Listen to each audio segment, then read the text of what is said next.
Welcome to Supply Circles, stories from the innovators, disruptors, and improvers in supply chain management today. Brought to you by AI Group. Before we start today's episode, which by the way is a great conversation with Leanne, full of insights and gold nuggets for you to take away, I have a confession. When we recorded this episode, I had a bad chest infection, and unfortunately, we were not able to keep all of the weird noises out of the finished product. It's a little bit distracting, and I apologise for that. And that's a shame, because the interview is actually really good. I hope it won't detract too much from your enjoyment of this fascinating chat. I hope you will put up with me as we struggle through. Please accept my apologies. Let's go.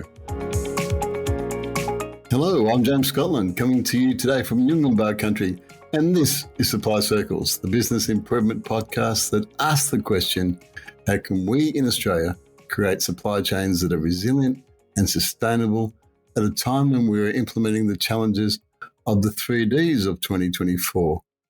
Digitalisation to keep up with your peers in your industry and to find urgently needed efficiency improvements. Decarbonisation to meet your legal requirements and targets by 2050 and indeed in some states by 2045.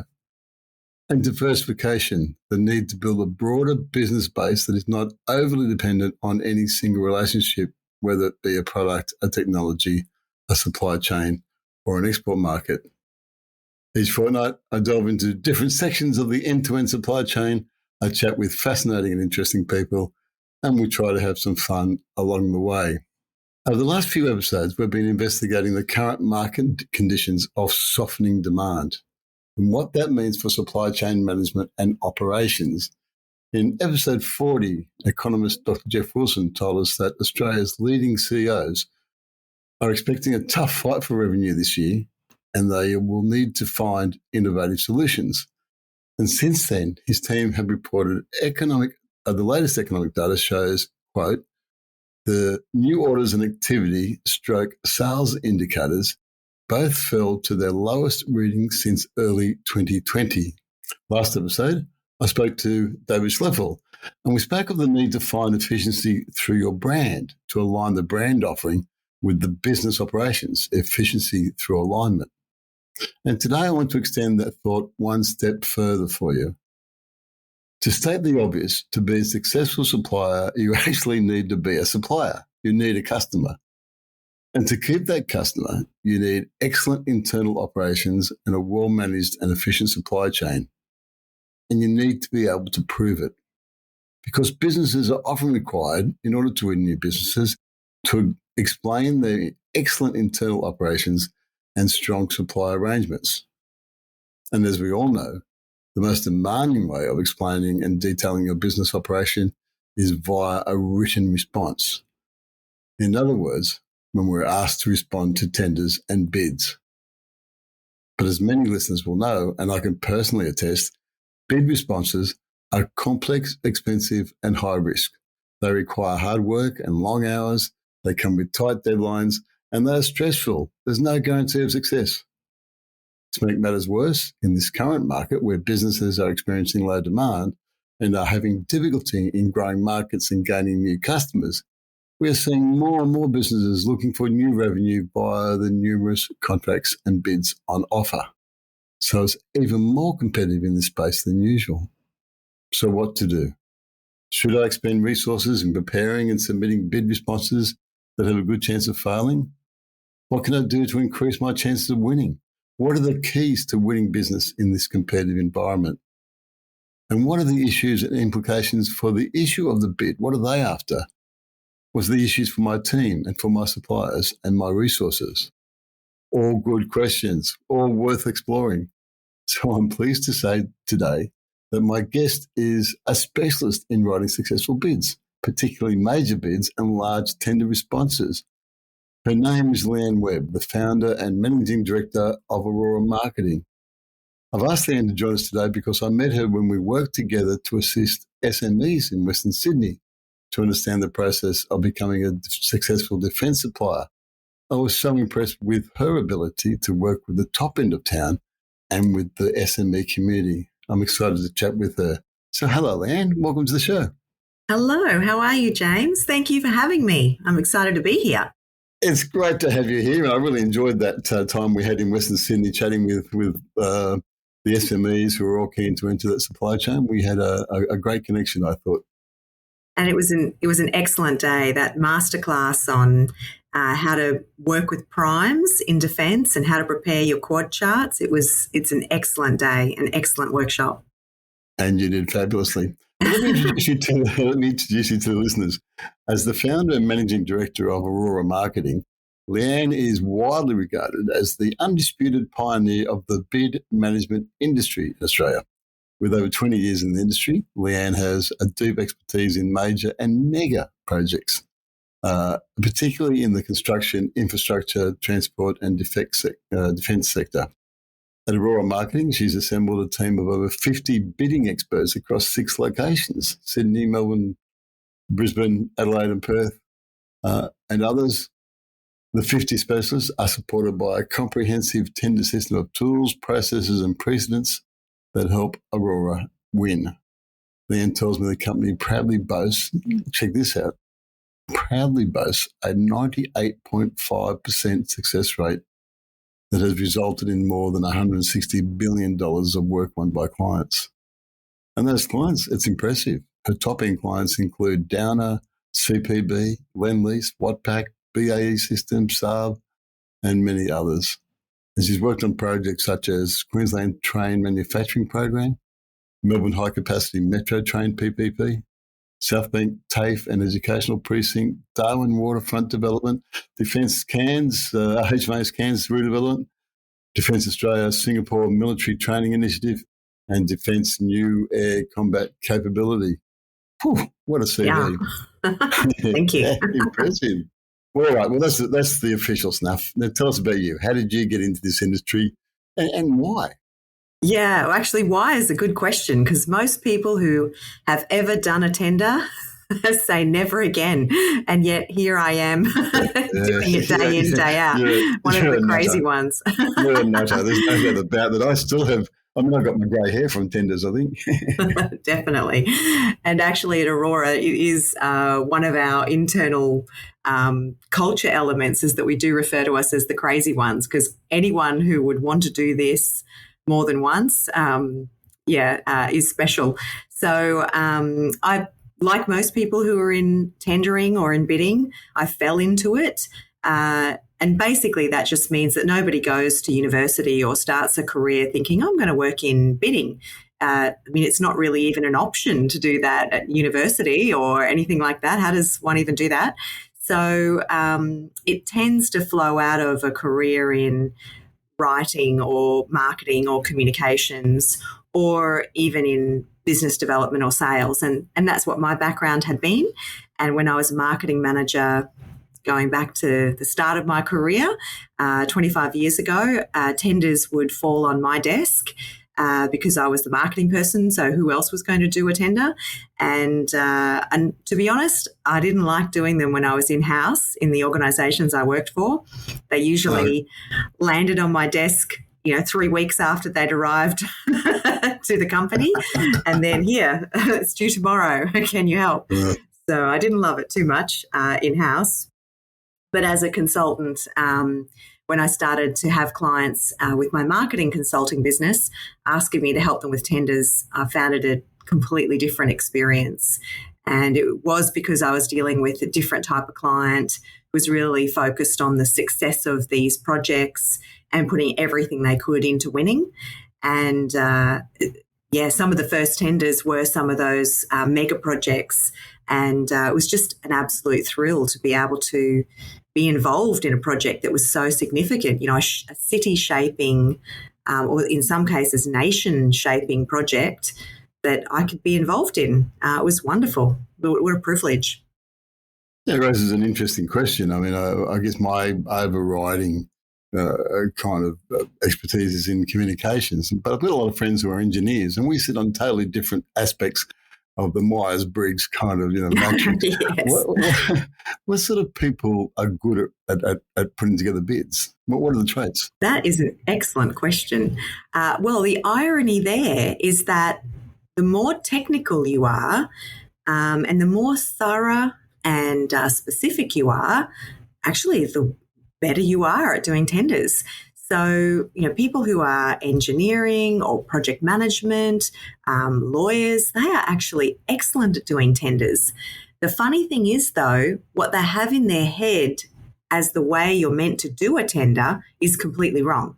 And they hate doing it because of the way they think they're meant to do it. So it creates this crazy cycle where they hate doing tenders because the way they think they're meant to do it, which is completely wrong. And so they do a terrible job at it. Whereas actually the right way to do a tender, in my view, they are a natural fit for. And what I'm talking about is that most people think tendering is about big noting yourself and, going on and on about how wonderful you are and how many years you've been doing it and how many staff you have or how many locations or whatever, and to just pitch yourself and kind of make it flowery and, hyperbole. Actually, what a client wants to hear about is them and themselves, their project, their problem, their risks, their challenges, and what you propose as the solution. And then you can talk about yourself.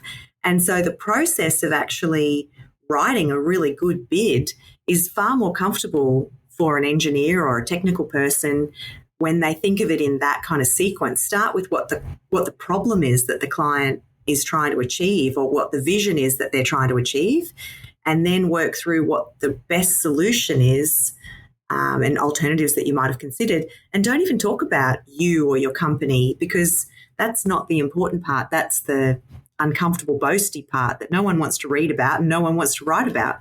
Yeah, I remember a situation in Western Queensland in the LNG industry where a company had told the Prime that they had 26 earth-moving pieces of equipment. And the company thought, wow, that's impressive, in the sort of central western outback to have that many machines. So they went and had a look and they found out that they had 2 machines, but they had access to another 26. Mm-hmm. The point is that they were really impressed with the organising capability of this business, that they could access 26 machines and use them as a resource. They were much more impressed with that than that they owned 26. So the answer that they gave that they thought the client wanted actually wasn't the answer that won them the business. And I think that's what you're saying, isn't it? I mean, just figure out what the client's after.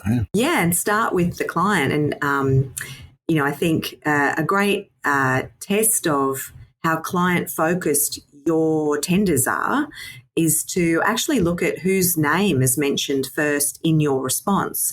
So most companies who are in this kind of self-centered mindset actually just talk about themselves. From the first word on the first page, it's XYZ company is pleased to submit, XYZ company has been doing this, XYZ company is the best in the business, been around for X years, has a number of staff or whatever. And somewhere several pages later, they might mention the client. The client is so bored in reading this proposal. If we flip it on its head and actually say, oh, the client is trying to do this. They're trying to upgrade an Air Force base or, buy a new fleet of trains or upgrade technology systems or review their legal contracts or whatever it is. What's the thing that the client is trying to do? That's what they want to read about. And they want to read about themselves and this problem that they've got. So actually the first part of the whole document should be about the client. You shouldn't even mention your own name until you've talked about your client and what they're trying to achieve. It's just flipping the mindset on who the client wants to read about. It's unlikely to be you.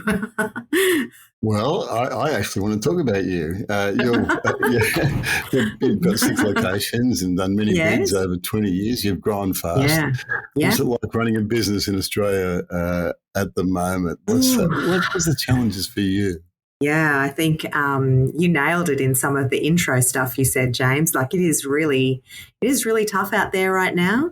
And I think, we're really, I think Australian business is challenged by the the change in how business operates. Through COVID, we've worked remotely, but now we're trying to move back into offices, and there's change in how our younger generation works in the workforce and what they're looking for, all of that. But I particularly really feel the comments you've made from Dr. Jeff Wilson about, softening demand. That is absolutely visible for me when I look at what's happening in the industries that we work in. And I think you quoted some stats about new orders and sales activities being the lowest since 2020. I could definitely support that with what I've seen, that there are fewer projects that have come to market at all levels and across all sectors and across each state. In my view, fewer projects have come to market than have in years. And there's been a lot of, what's interesting, I think, about the feeling out there is there's a lot of talk of the work that needs to be done. There's a lot of projects in the pipeline and on the horizon, from energy to rail to defence. Every sector in every state has a massive pipeline of work coming, but it's been delayed and delayed and delayed again and pushed back and under review. So it's really been a challenge because there's all the talk about the work, but there's not a lot of work actually coming. So the industries are really feeling it. I'm surprised to hear that because, we keep hearing about this big infrastructure build coming out of COVID. There's a lot going on. And yet you're saying they're actually not hitting the ground just yet. They're still in the... Yep. Yeah. Is that across the board? Is that every state or? Yeah, so from what I've seen, yes. I think it's every state and it's every sector. So it's transport projects, it's water projects, defence projects. And we've had a lot of reviews, a lot of investigations, a lot of reviews, a lot of pressing pause on the program of works so that government at all levels can have a think about what's being done and what's been planned, and then consider if they're the right options, and then put out a new plan. And I guess it makes sense to review and make sure what we're planning on doing makes sense.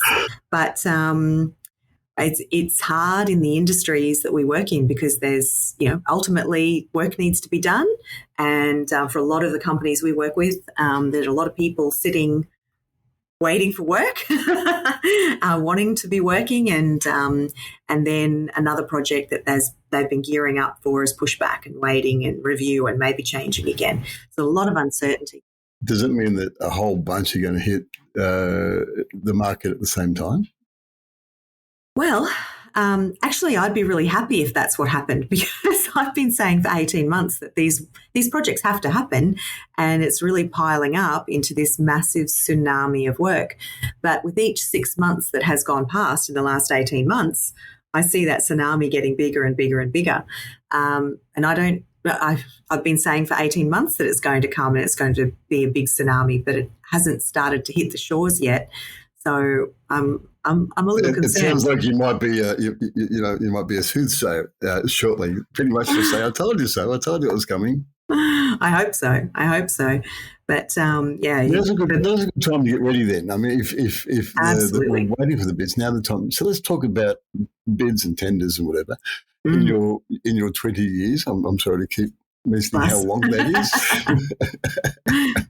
is. So it goes fast, doesn't it? In your 20 years, you must have seen a lot of new requirements pop into bids. There's been a maturing of the Australian industry over those 2 decades, and I guess you've seen things like, certainly you saw safety come in, and then a whole bunch of other policies come in. And recently, we started talking about major modern day slavery. We started talking about decarbonisation. That's going to be an issue shortly. A whole bunch of requirements have started coming into bids.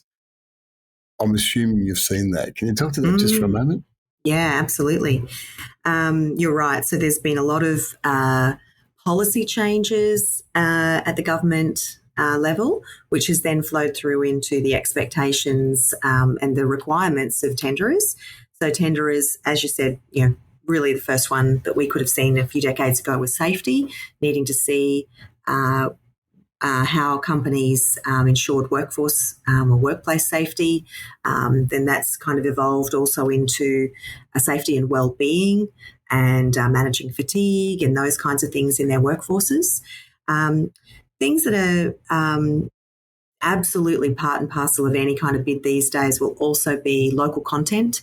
So local content, Yep. in defence, we would say sovereign capability, local supply, local economic impact, local manufacturing, Indigenous capability. And Indigenous is interesting as well because there's usually two elements to it. So there's usually workforce development, Indigenous engagement, and how you actually respond to your workforce to have more diversity, inclusion, belonging, those kinds of aspects reflected in your workforce, including Indigenous cohorts, and then also your supply chain and Indigenous capability being brought through in your supply chain, whether you're working with Indigenous organisations and how are you fostering Indigenous support throughout the supply chain. And so you're working with Indigenous organisations locally, but you're making sure that you're not working with modern-day slavery in Indigenous supply chains overseas. It's complex. Yes. Are bids worth it? Is it worth it? I mean, that's a lot of effort. Question too. That's a good question too, James. It is a lot of effort. Actually, though, while I think probably companies need to put more effort in than they typically do, they should probably bid fewer bids than they typically do, but put more effort into the ones that they do. So the number one... Choose your fights. Yes, exactly. So the number one principle for us, the best lesson to learn out of all of the work we've done is to be brutally selective about which bids you pursue. And if companies tend to kind of throw their hat in the ring and they bid on lots and lots of things that they think, oh, we probably could do that if we did this and that and this. But actually, that's going to be a long shot, right? So they're throwing away a lot of hats in maybe, let's say it's 10 bids. They're throwing a hat in the ring on 10 bids. They'd be better off choosing the 2 or 3 that are really their best selection and bidding really well on those 2 or 3. So I think it's going back to the question of is it worth the effort? It is worth the effort, but there's a lot of effort to do it well.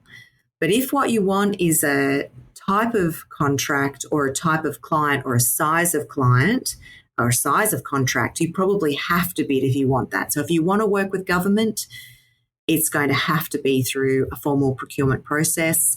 And if you want to work over in contracts over a certain value amount, typically around $50,000 for an engagement or maybe $100,000 depending on the buyer, you'll almost certainly have to do it through a formal proposal mechanism anyway. So if you want that kind of work in government or other kinds of sectors like energy or infrastructure, so on, it's the only way to get that work. One of the nice things about doing a contract is it forces you to think about whether or not you are as good as what you say you are. Can you prove it? Can I deliver on time? And can I prove it? It really makes you understand how good your business is. And if I'm hearing you correctly, you're saying become very clear about what you do well and then find businesses that are looking for what you do well, try and align it before you even get into that detail of responding. And I think what most companies do when they're throwing their hat in the ring is they're thinking of the tender as a test that they need to just answer the questions and submit a compliant response. And then they're so confused about why they're not winning. But actually all you've done is put in a compliant response, which everyone else should have done as well. And so actually if that's all you've done, then you will be assessed based on value for money. And the only way to have won with such a limited effort would be if you were, really the cheapest. And even then, that's not a guarantee that you win, of course. So to win, it is about making sure the client sees the real value that you can offer. And usually that's related to how you're reducing risk for them and helping them achieve their objectives better than anyone else. So we like to talk about getting rid of the test mindset and putting yourself in the bid mindset, because the bid mindset is when you recognize that it's a competition, not a test. It's not a matter of ticking the boxes and submitting a compliant solution or a compliant submission. It's about winning and being in front of everyone else. So you have to be, winning the competition across every question or every criteria in the bid. And, if you've got the bid mindset and if your team has the bid mindset, you'll find everything is actually easier. So in terms of is it worth the effort, if you've got the bid mindset and you're right in the right space with how you think about the tender, it doesn't necessarily need to be an increase in workload from what you're currently doing. It's just more focused, and you'll find it really exciting actually to think about your clients and what their real problem is and how you can solve it for them better than anyone else. That's what makes tendering so exciting, because it's so focused and so tangible. And then, of course, when you win, it's nothing beats that feeling. It's wonderful. Some of my worst days have been when we're trying to put together tenders, but some of my best days have been when we've won them. It's exciting to get the phone call or whatever it is that you get to say, yeah, you're in. There's that big breath. It's like, wow. Yeah. Partial relief and then exhilaration. Yeah. But I think you're right. I remember one tender that we won not so long ago where I led the tender bid. We started with the question is, if we win this, are we the best people to perform? And the answer was, yeah, we should win this because we're the best ones. We're the ones that can do this better than anyone else that we can see. So we went into the whole process assuming that all we have to do is explain to them what we know, which is that we're the best, we're the best solution for them. I love the idea about competition rather than a test. Yeah, nice insight. Yeah, no wonder you're the undisputed queen in this. We'll go to a break shortly, but before we do, the biggest contract, or one of the biggest contracts that's going to be around the package of works, I should say, rather than a contract. The biggest package of works is going to be the Brisbane Olympics. I would suggest it's a big thing. Have you heard anything about this yet? Have you got any insights? They've made some big statements. They said it's going to be the greenest Olympics ever. It's going to be very multicultural. Have you seen anything? Anything yet about what's going on? It's another really great question, James. I think. Thanks. I do it for a living.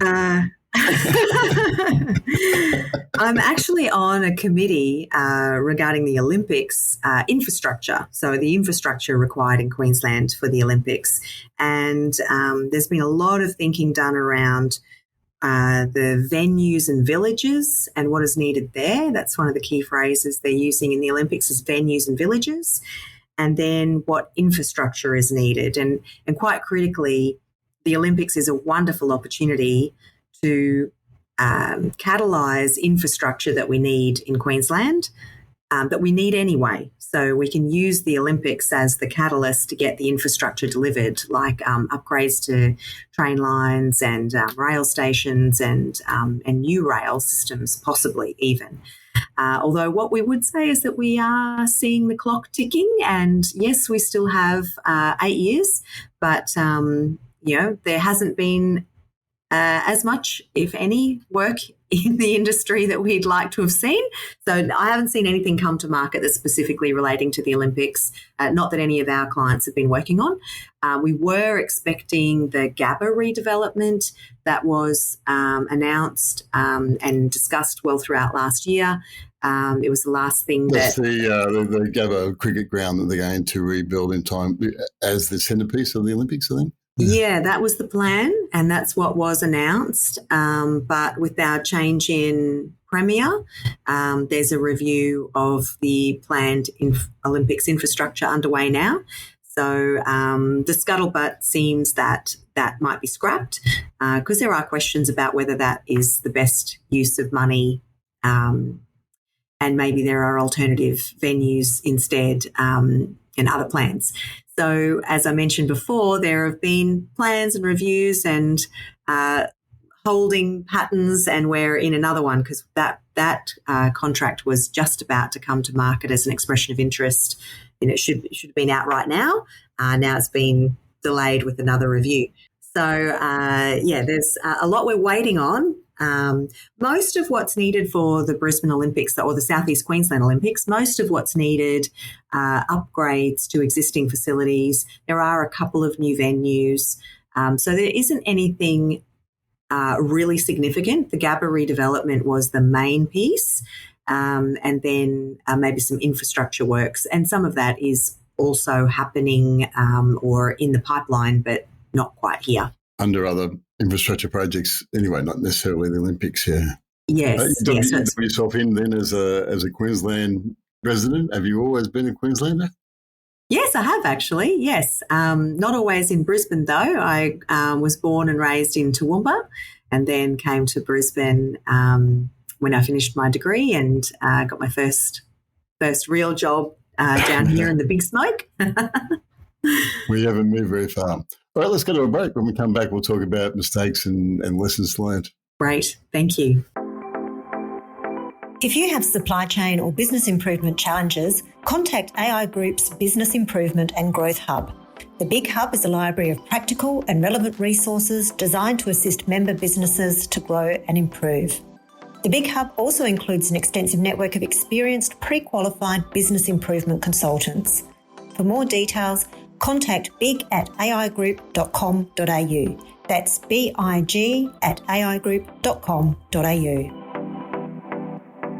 Leanne, one of the mistakes that I've seen over the years is when people are completing a bid, they often go with this concept of assumed knowledge. That is, the people reading the bid response know my business, so I don't have to go into too much detail. They know, or they think they've filled it out in question 17, and so they leave it out of question 92, even though they should have put it into both. Is that just my experience, or is that a common experience? Oh, that's an excellent observation. And definitely with the research we do with evaluators, we have a formal program of research with evaluators that we call behind closed doors. So we go to evaluators of projects and ask what bidders do well and what they need to do better.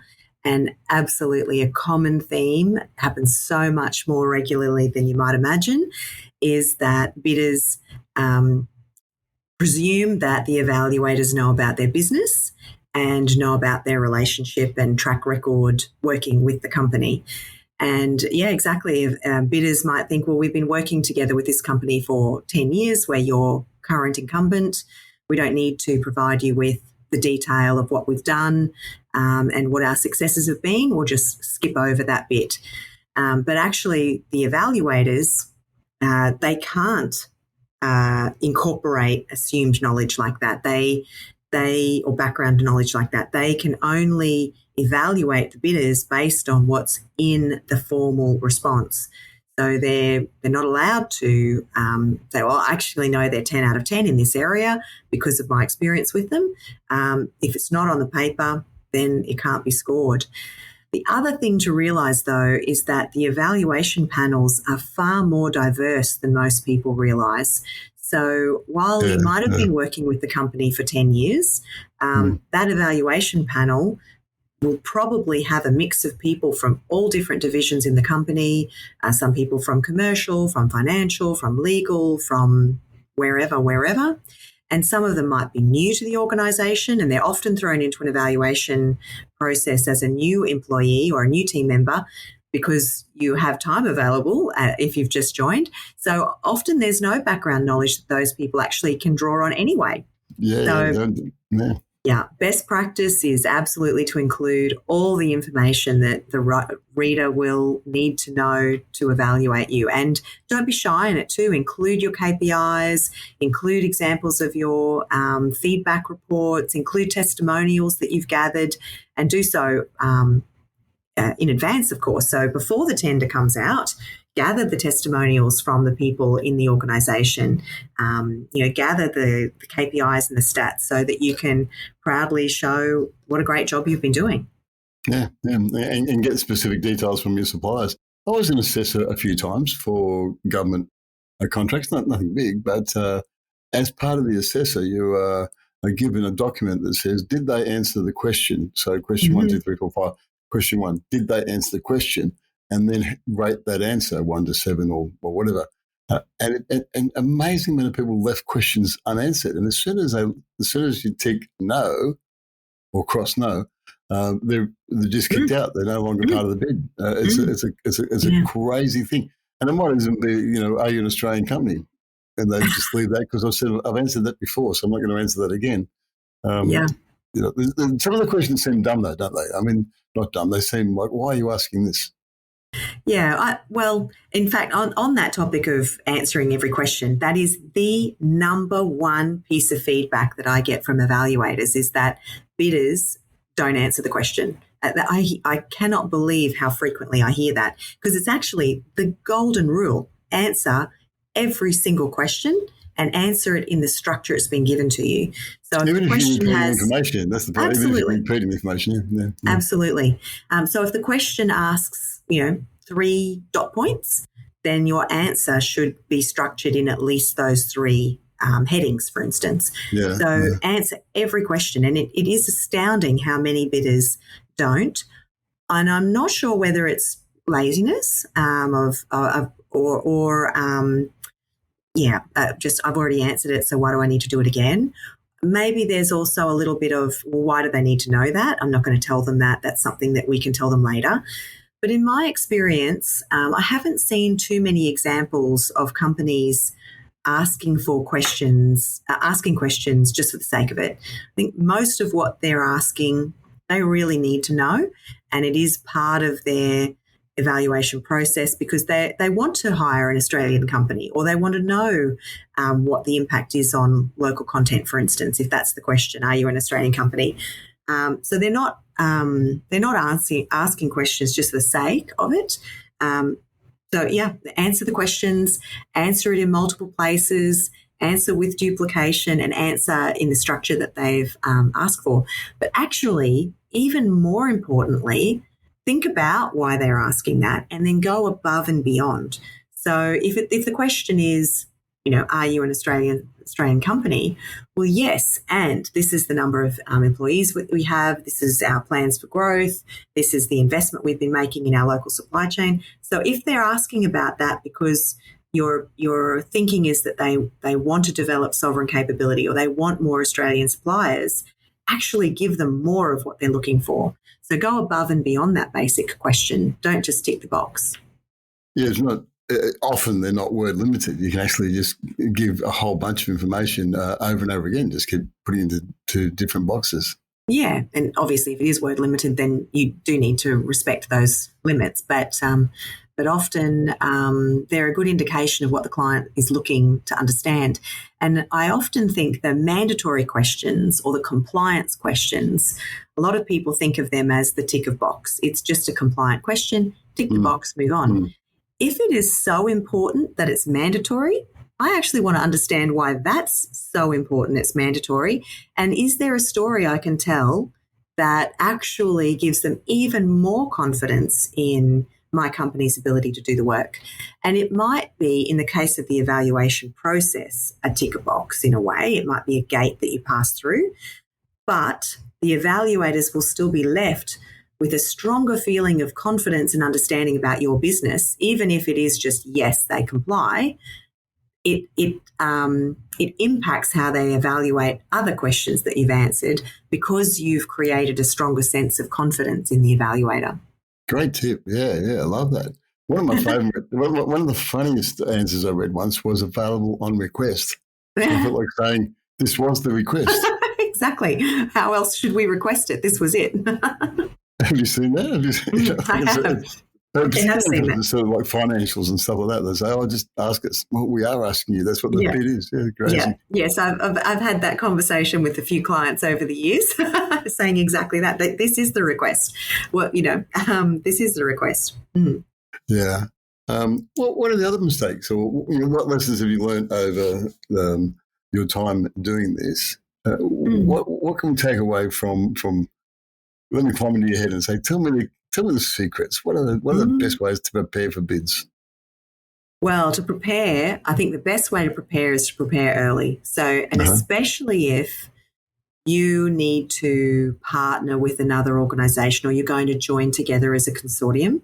Probably one of the number one failings I see, and it happens even with the top tier and the primes, but is that they wait until the last minute to decide to bid and then to start their partnership discussions. So often you'll be in the bid phase when you're trying to work out the best solution and the best pitch for the client, and they're still debating whether they're even in a partnership and who's doing what. And, all of the time of the senior leaders is distracted for them to negotiate partnership and joint ventures and so on.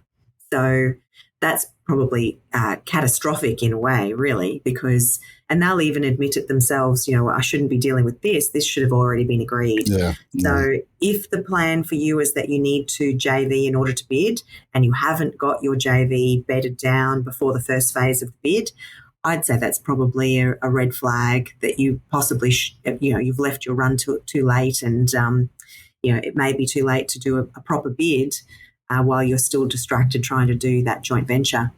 So prepare early with especially those big deal discussions like partnerships and so on, and get started early on trying to understand the client as much as possible. Meet with the client. If you haven't met with the client before you're going to conduct the tender or commence the tender, that's another red flag for me that it's too late for you, because someone else will have met with the client. And so somebody else will have that better background, the more detailed insight as to what keeps them awake at night, why they're needing to go through this process, what they're trying to achieve. And so somebody else has a strong advantage for you from having met with the client if you haven't been in that room as well. So, prepare, get to know the client as well as possible, and start understanding what the solution might look like. So you've got time to make it real for your submission. Those are my key. That's a great comment. I spent some time in the Northern Territory, and a lot of the bids and tenders that were released from primes or from big organisations had to have a local content aspect to it. The NT government insisted on local content, and there was ring fences around what local content was. But there was always the caveat. There was always the get out of jail free, which was unless there is no suitable business in the Northern Territory. Mm-hmm. So you have to use local businesses unless there isn't a suitable one. So when answering the bid or the tender, it was to convince them that there was a local business that could do what they were after. This was a real sales pitch, Mm-hmm. It's not, like you said, not just compliance, but a really sell, I can do this, and here's why. Mm-hmm. Mm-hmm. And the clients go into a tender process with a list in their mind of who they think would be ideal to deliver this work or to contract with. So they've got a short list in their mind. Just like if you were to go buy a new car tomorrow, you'd probably have a short list of the kind of cars that you'd like to inspect and test drive and so on. And, there might be one that's definitely the top of your list, but, you're going to give a couple of others a fair consideration. Clients enter a tender process in the same sort of way, where they've got a short list of who they think is capable and who they probably really want to work with. And then the tender process helps them really compare apples to apples and work out which one is the best provider for them. But that shortlist in their mind is developed before they go to market. So you want to be on that shortlist. You want to be in their mind already as, they could possibly do it. Let's give them a go. Or better yet, yes, they are the ones we really want. There's a really good connection. They get what we're trying to achieve. Yeah. I have heard them already talk about potential solutions. They're our people, yeah. Yeah, there's a connection, So you want to be in that space before the bid comes out, and then the bid is your opportunity to demonstrate everything. I'm looking forward to seeing that, James and Leanne bid, because they look like they might be the right people, but be interested to see what they do in their response, yeah. And I think clients go into the process going, gosh, I really hope James and Leanne have nailed this like I hope they will. Yeah, I think they go in there hoping that their first preference really comes out and shines through that process. And that's a competitive bid, isn't it? because other people can pop up, other companies can pop up and just nail it. And you go, whoa, now I've got a problem. Now there's 3 companies got to try and figure out. What a problem. 3 possible brilliant suppliers. Yeah. But the advantage that anyone who has already met with them, the advantage they have is that they've got that understanding and the insight of what the client's thinking about. They understand the issues in the client's words, the vision that they have of what they're trying to achieve, their concerns or the strongest risks that they're worried about, and so on. Anyone who hasn't met with them or hasn't had that pre-engagement, they are going into the tender blind with only the tender to go by and their experience that they have with other clients in other sectors maybe. But it's definitely a disadvantage if you are going in there having had no interaction with the client. It's like Married at First Sight. Not that I've actually seen that TV show, but I get the concept. Now that we're prepared for the bid, what are the keys to a successful bid? Yeah, so selecting the selecting the bids that you're going to bid for and be really selective. Yep. And then I think probably the first thing is to get started as early as possible. So once that tender is out, mobilise your team, lock them in and get them committed and start the analysis and planning process straight away. Don't leave it 3 weeks and think, it'll just come together in a week or it'll come together in a couple of weeks. It's been in my inbox. You really need to get it moving straight away. And I think the other tip would be to engage as many people in your team and to engage as many experts as you can, because I think a great tender is one that covers a lot of perspectives. So it really tries to look at it through the client's eyes, understand the client's perspective, but also, reading the question and going, what does that question actually mean? And 3 different people will have 3 different views on what that question means. Yeah, I think the worst examples of tenders I've seen are where one person has, done the whole tender themselves and maybe been possessive about it. We don't let anybody else touch it. I do the whole thing, because then it's just one person's interpretation and one person's response. And so they're myopic versus what's best is to really harness the brain power of the organisation, all the experts, all of the disciplines, and really put together something compelling and exciting for the client. And because of that, it does actually take longer than you think. Not only do you have to get the response written properly, but you need to get these different views of people in the organisation, get their input, and then try and write it. And you've got to make sure you're responding to the actual question. I mean, I've certainly responded to questions, and then I've reread the question and thought, that's not the answer. I've got sidetracked here. I've gone wrong. I've gone off track. Yeah. And I do hear people say, look, I can just whack this one together myself. I do it on my own. I lock myself in my office and it's done in 3 days. Yes, okay, well, a first draft is done in 3 days. Yeah, yes. Absolutely. And that's a good point. Once you finish the draft, shop it around and get people to give responses and whatever. Yeah. It takes a while. It just actually does take a while. I started a really interesting discipline on bids going back about 15 years ago when we would get the first draft. And back in those days, we were in that mindset of gathering together the first draft a week before the tender was due. And all we thought we needed to do was kind of tidy it up and edit it. What I would do is I would circulate that first draft, and I'd ask the reviewers or the senior members of the organisation to score the draft. And what was really interesting is this was the first draft that people had taken 90% of the bid time to prepare, and they were experts in their fields. The highest I ever saw scored for that first draft was 40%. So here were people who'd taken the entire time of the bid almost to do their best work and being experts in their field, and yet actually the first draft was never more than 40%. And the reason was because they had done it on their own, one person, myopically interpreting the question and answering putting together their response, and often, not very focused either. But then when you looked at it through the senior leadership eyes, they had all of these different thoughts on, what the question meant and what the answer should include. And so then we started this process of getting the first draft much earlier at about the 40% time frame so that we could match the 40% development at the same time, and then going through multiple reviews. And the multiple reviews would provide feedback that would lift the document about 20%. So in the end, the discipline that we follow now is an early draft at about 40%, and then we go through another 2 drafts through to finalisation and tracking it against a 60% and an 80% target. And that seems to be the methodology we follow to get the very best result. Yes, it's work, but if you're bidding for something that is, significant and maybe many millions or hundreds of millions, potentially even billions of dollars, that's how to pull together the most competitive response. Or if it's just critical to your future success or your sustainability. Yeah.